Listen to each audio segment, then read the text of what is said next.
వారు ముఖ్యంగా ఒకవైపు సరిహద్దుల్లో మనం ఈ రోజున విజయవాడలో కూర్చొని ఆంధ్రప్రదేశ్లో కూర్చొని మనం ఇట్లా తిరగలుగుతున్నామంటే జమ్మూ కాశ్మీర్లో కానీ హర్యానాలో కానీ రాజస్థాన్లో కానీ సరిహద్దు రాష్ట్రాలు ఏవైనా సరే ఇంత ప్రశాంతత ఉండదు.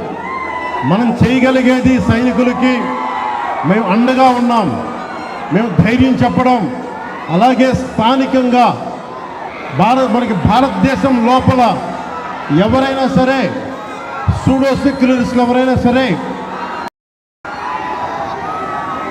సెక్యులరిజం పేరు మీద సూడో సెక్యులరిస్ట్ వాదులు ఇది భారతదేశం ఆర్మీని కానీ డిఫెన్స్ ఫోర్సెస్ని కానీ బలహీనపరిచే విధంగా కించపరిచే విధంగా అలాంటి వ్యాఖ్యలు చేస్తే మటుకు మనందరి కర్తవ్యం వాళ్ళకి బలమైన జవాబు చెప్పడం, వాళ్ళు ఏ స్థాయి వ్యక్తులైనా కావచ్చు. ఇది మనందరం చాలా బలంగా నిర్ణయం తీసుకోవాలి, నిలబడాలి మన వాళ్ళ కోసం.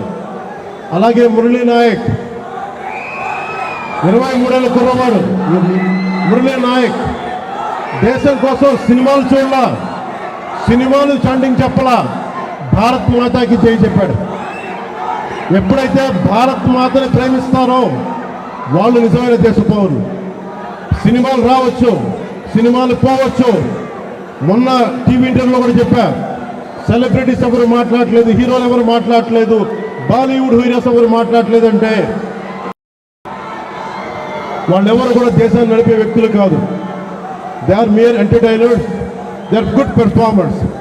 అంతకు మించి సెలబ్రిటీస్ గురించి దేశభక్తిని ఆశించకండి.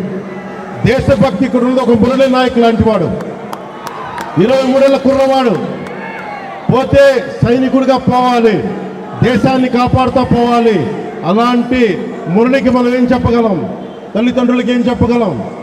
ఒకటి దేశం కోసం ప్రాణాలు ఒడ్డేసి వెళ్ళిపోయిన మురళీ నాయక్ ఆత్మకి శాంతి కలగాలని కోరుకుంటూ నిరంతరం మన గౌరవ ప్రధాని శ్రీ నరేంద్ర మోదీ గారికి ఎల్లప్పుడూ వెన్నంటే ఉంటాం, అండగా ఉంటాం అని తెలియజేసుకుంటూ